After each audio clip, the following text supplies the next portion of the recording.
हाँ बेटा, सबसे पहले सभी बच्चों से सुप्रभात। और आज इस वीडियो में हम 11 का जो विषय हिंदी साहित्य है, इसमें अंतरा जो पाठ्य पुस्तक है, अंतरा पाठ्य पुस्तक का पाठ संख्या 6 खाना बदोश।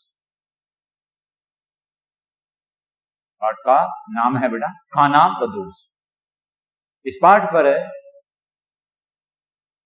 चर्चा के साथ साथ इससे पहले इसके जो रचनाकार है ओम प्रकाश वाल्मीकि, इनके व्यक्तित्व और कृतित्व को लेकर के चर्चा करेंगे। पाठ पर चर्चा करने से पहले ओम प्रकाश वाल्मीकि, इसके रचनाकार,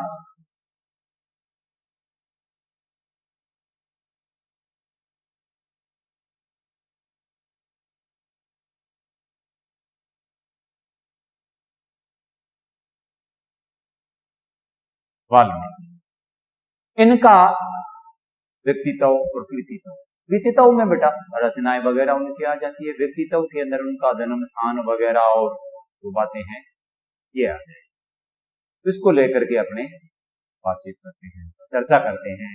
देखिए बेटा, ओम प्रकाश वाल्मीकि, सबसे पहले इनके जन्म के बारे में बात करते हैं। इनका जन्म कब हुआ, कहाँ हुआ, इनका जन्म।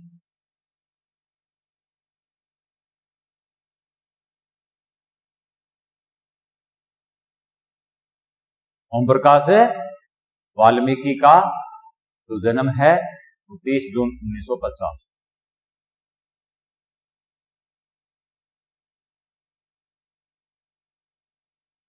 गांव बरवा,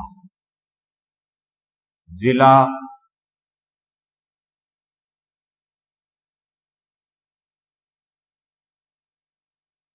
मुजफ्फरनगर,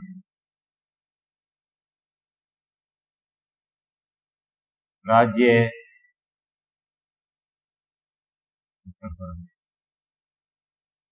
न्याय बेटा बात है। ओम प्रकाश वाल्मीकि का जो जन्म है वो 30 जून 1950 को हुआ। गांव का नाम है बरला। क्या नाम है?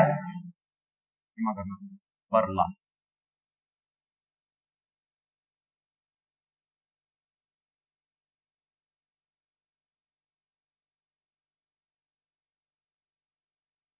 बरला गांव बेटा, जिला मुजफ्फरनगर, उत्तर प्रदेश में। ये बेटा इस बात को, जन्म के बाद में इनकी मृत्यु की बात करते हैं बेटा।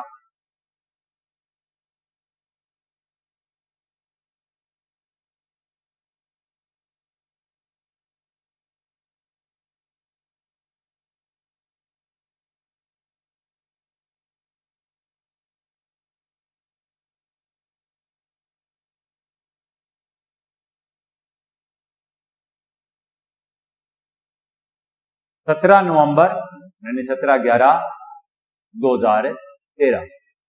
कहा? देहरादून में, उत्तराखंड में, देहरादून, वहां इनकी मृत्यु हुई। वहां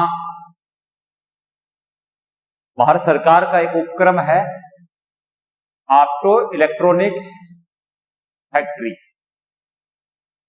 इसमें यहां ये काम कर रहे थे। ऑप्टो इलेक्ट्रॉनिक्स फैक्ट्री, भारत सरकार इसमें काम कर रहे थे और यही इनकी मृत्यु हो गई 17 नवंबर 2013। इसके बाद में इनका जो बचपन था वो सामाजिक आर्थिक कठिनाइयों में थे। बचपन इनका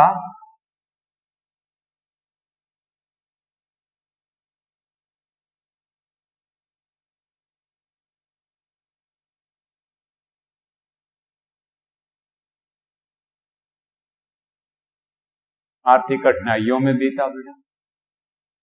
इसके बाद में आगे जब ये पढ़ने के लिए गए, पढ़ाई के दौरान अनेक प्रकार के आर्थिक, सामाजिक और मानसिक संताप भी इनको झेलने पड़े। क्यों? ये वाल्मीकि थे। हम जानते हैं बेटा, उस समय समाज में ऊंच नीच, जातिगत भेदभाव विद्यमान था। उन जातियां ऊंची जातियां थी, वो अपने को सभी अधिकारों से संपन्न मानती थी।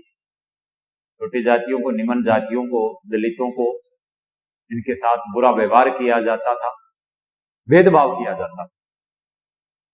तो स्वाभाविक बात है, ये वाल्मीकि थे, इसलिए युग के अनुसार आर्थिक, सामाजिक और मानसिक संताप झेलना ही इनको पड़ा।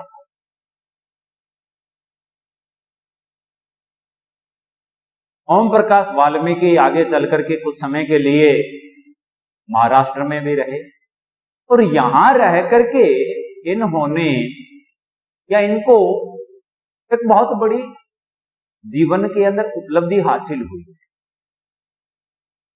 कि यहां रहते हुए जो हिंदी के अंदर दलित वर्ग के लेखक थे, रचनाकार थे,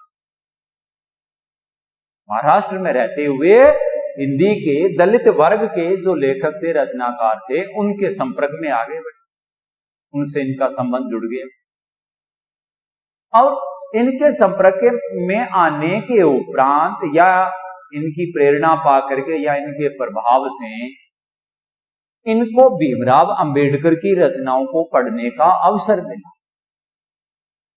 एक बहुत बड़ा, मतलब भीमराव अंबेडकर की रचनाओं को पढ़ना इनके जीवन के अंदर एक अपने आप में साहित्य जगत की ओर ले जाने वाली बहुत बड़ी घटना साबित हुआ।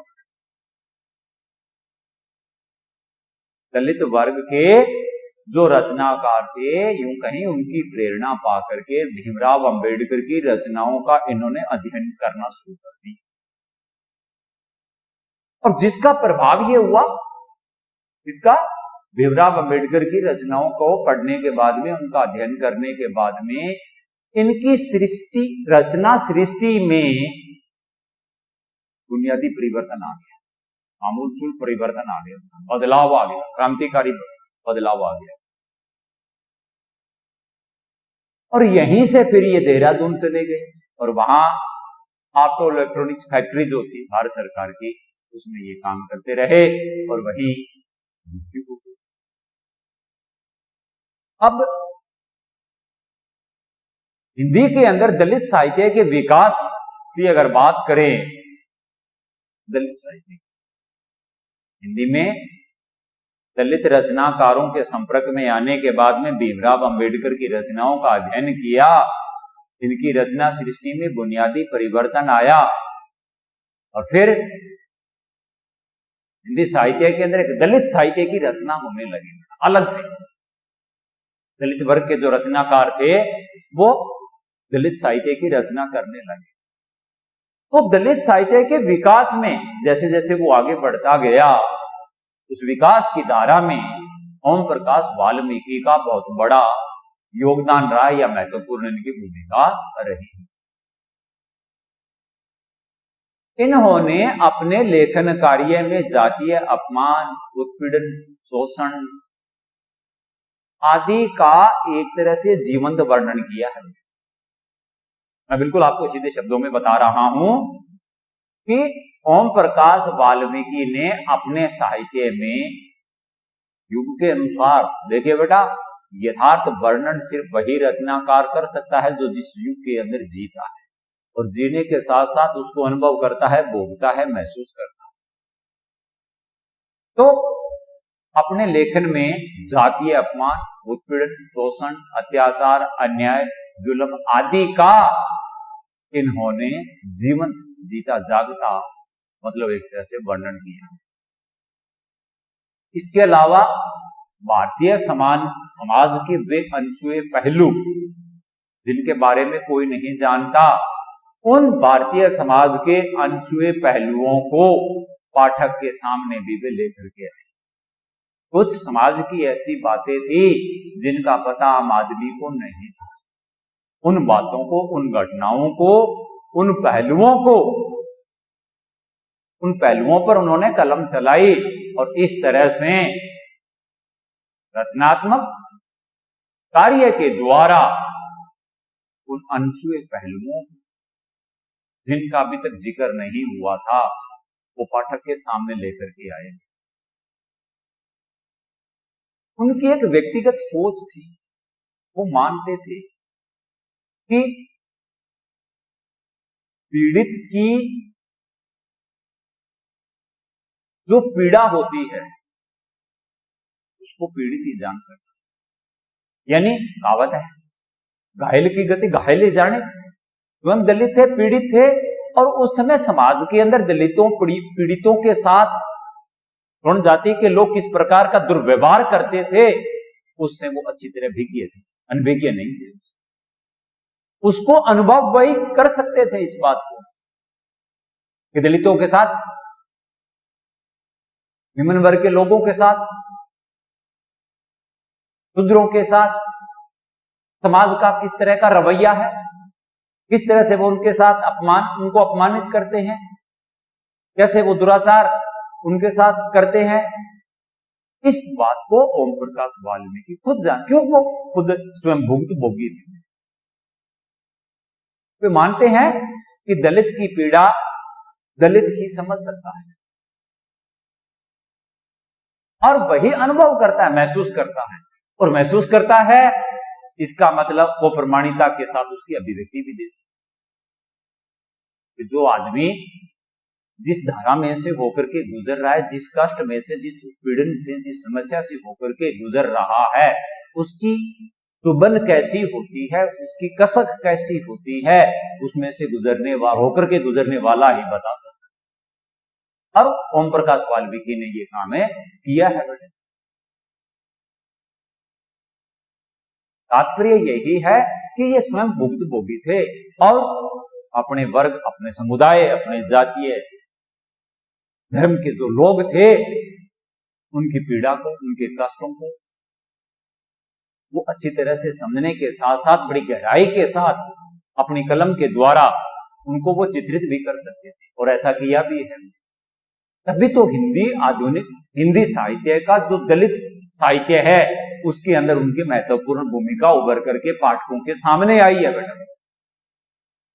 अब अगर हम उनकी भाषा की बात करें तो ओम प्रकाश वाल्मीकि की जो भाषा है वो कठिन भाषा नहीं है, उसमें संस्कृत निशब्दावली का प्रयोग भी बहुत कम हुआ है। साहित्यिक भाषा की जगह उन्होंने सरल, सहज, तथ्य प्रवाहमयी जो भाषा है उसी को ज्यादा महत्व दिया है। आम बोलचाल के शब्दों को ज्यादा उन्होंने रखा है, और इसके पीछे उनका प्रयोजन यही था कि साधारण से साधारण पाठक है वो उसकी रचना का जो भावार्थ है वो समझ सके। साहित्यिक भाषा होगी, संस्कृत निष्ठ शब्दावली का अधिक अगर प्रयोग किया जाएगा तो साधारण पाठक है वो उसको समझ नहीं पाएगा, वो उसका अर्थ ग्रहण नहीं कर पाएगा, उसकी समझ से वो बाहर हो जाएगा। इसी बात को ध्यान में रख करके उन्होंने भाषा जो है वो साधारण, सहज, स्वाभाविक, प्रवाहमयी भाषा को अपनाया है। इसके अतिरिक्त इनमें व्यंग्य का गहरा पुट भी दिखाई देता है, व्यंग्य भी इनकी रचनाओं में उभर करके आया है, और वह भी पूरी गहराई के साथ। इनकी एक रचना थी जूठन, रचना का नाम है जूठन।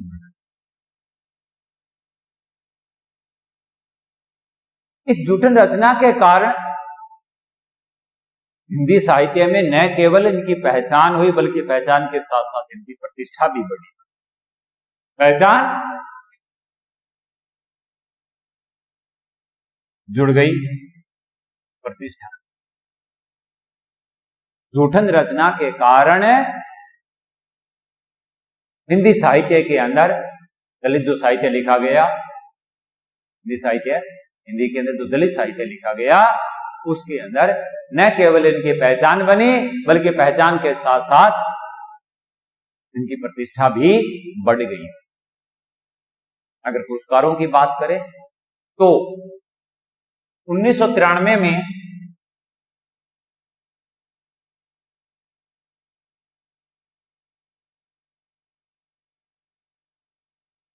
भीमराव अंबेडकर पुरस्कार से इनको नवाजा गया है। ओम प्रकाश वाल्मीकि को 1993 में भीमराव अंबेडकर पुरस्कार से सम्मानित किया गया। 1995 में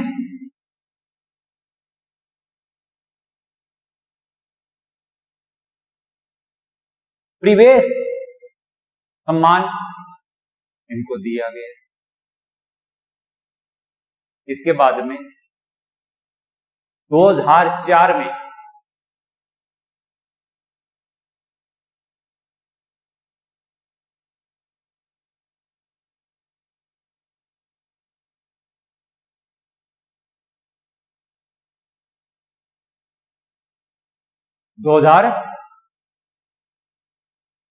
में इनकी रचना जूठन, जूठन के अंग्रेजी संस्करण को न्यू इंडिया बुक पुरस्कार प्रदान किया गया।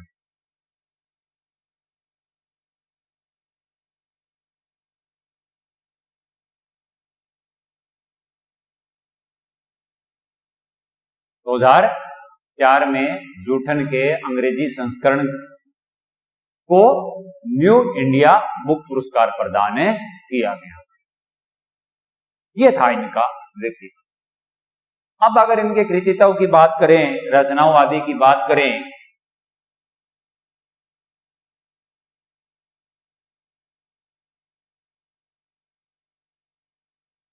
कहानी संग्रह की बात करें, पहले अगर कहानी है, कविता है, नाटक है, उपन्यास है, उसके अंदर पहले अगर हम कविता संग्रह का जिक्र करते हैं, कौन कौन सी कविताएं हैं, कविताएं भी लिखी है इन्होंने।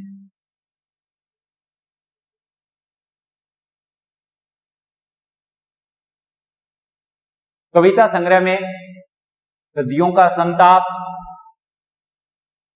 बस बहुत हो चुका,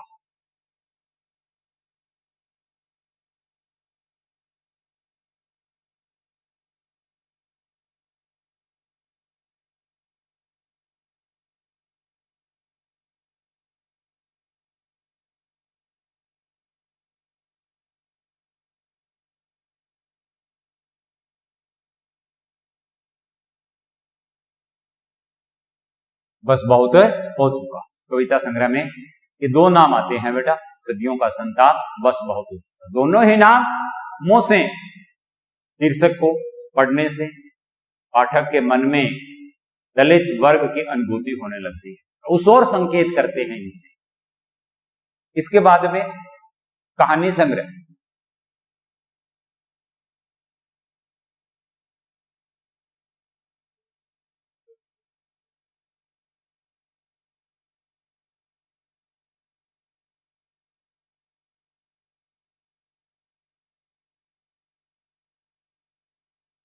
कहानी संग्रह, सलाम और घुसपैठिए, ये दो नाम आते हैं। आत्मकथा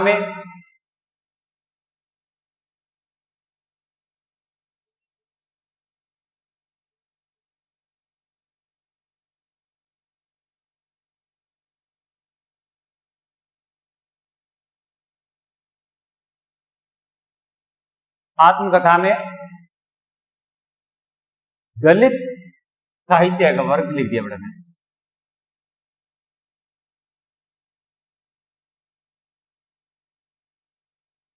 दलित साहित्य का सौंदर्य शास्त्र, ये इनका रचना संसार रहा है। मुख्यतः इनकी जो भूमिका रही है कविता, कहानी और आत्मकथा के क्षेत्र में रही है। ये इनका रचनात्मक कार्य था। अब आगे बात करते हैं जो रचना है खानाबदोश।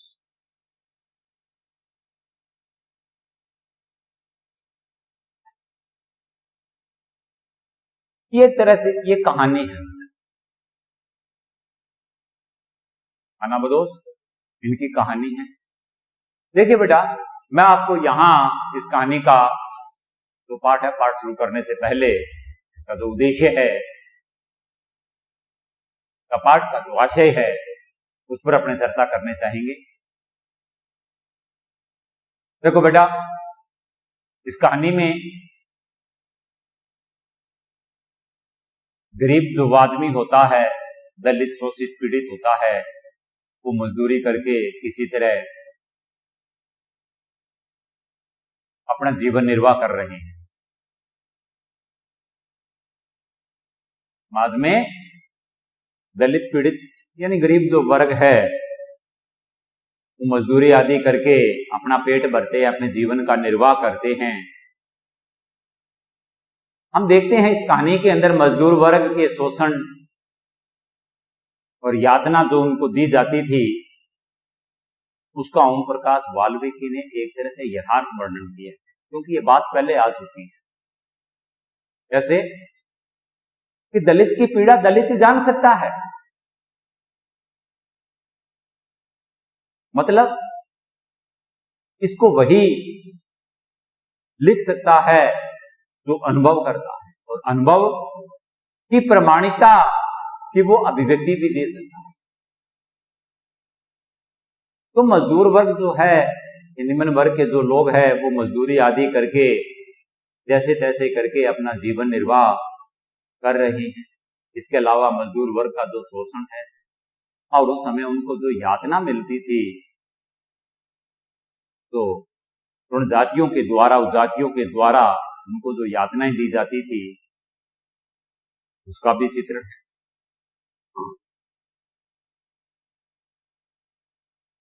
ये लोग किसी भी तरह से ईमानदारी के साथ मेहनत मजदूरी करके और इज्जत के साथ जीवन जीना चाहे तो इस कहानी में आगे पढ़ेंगे कि सूबे सिंह जैसे संपन्न लोग या समृद्ध लोग, ताकतवर लोग, वैसे लोगों को जीने नहीं देते। और ये तो एक बनी हुई बात है बेटा कि बड़ी मछली जो होती, छोटी मछली जो होती है, वो बड़ी मछली का आहार होती है। ताकतवर, बलशाली, समृद्ध, संपन्न जो लोग होते हैं, वो कभी भी छोटे वर्ग के लोगों को आगे नहीं आने देते। क्यों? उसका कारण है, कारण यह है कि उनका समाज के ऊपर जो आधिपत्य है वो समाप्त हो जाएगा।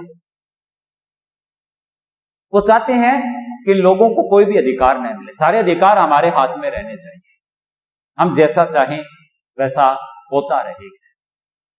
ये चाहते हैं कि छोटे वर्ग के लोग हैं, उनका हमेशा उत्पीड़न होता रहे, उनका शोषण होता रहे, जुल्म होते रहे, अत्याचार उनके ऊपर, और करने वाले कौन? ये खुद ही होते हैं, कोई दूसरे नहीं।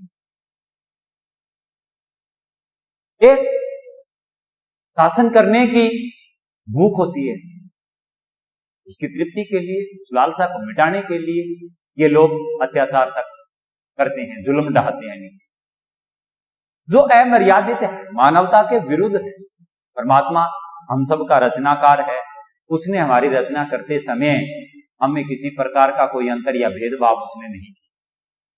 अगर उसने किसी प्रकार का कोई भेद या अंतर नहीं रखा है, तो फिर ये लोग कौन होते हैं भेदभाव करने वाले अंतर? लेकिन इनमें ऐसे संस्कार होते हैं जातिगत कि उन संस्कारों में ये बंद करके, उनके बंधन में रह करके, उचित अनुचित मान अपमान का ध्यान किए बिना ये लोग मानवता का हनन करते हैं। एक दलित वर्ग का नहीं है, बल्कि मानवता का हनन करते हैं। ये निर्दयी होते हैं, क्रूर होते हैं, इनमें आत्मीयता का अभाव पाया जाता है। कहने को इंसान है, लेकिन असल में इंसान नहीं है। इंसान के रूप में दरिद्र होते हैं, अत्याचारी होते हैं, जुल्मी होते हैं। परमात्मा ने हम सब की रचना करने का उद्देश्य यही था कि हम एक दूसरे के काम आए, एक दूसरे के प्रति अपने उत्तरदायित्व का निर्वाह करें। मानवता, इंसानियत के नाते हम इस संसार में रह करके और एक दूसरे के प्रति समर्पित रहें, लेकिन अपने ही स्वार्थ में बंद करके और इस प्रकार के अत्याचार और जुल्म हैं उनको कर रही है, तो गलत है, न्यायोचित नहीं है, अन्याय है। और यह अन्याय की जो प्रक्रिया होती है ये कभी भी मील का पत्थर साबित नहीं होती। एक समय होता है, वो समय जब पूर्ण हो जाता है तब इसके ऊपर विराम लग जाता है। अंग्रेज आए भारत के अंदर, भारतीयों पर अत्याचार किया, अन्याय किया, जुल्म किया।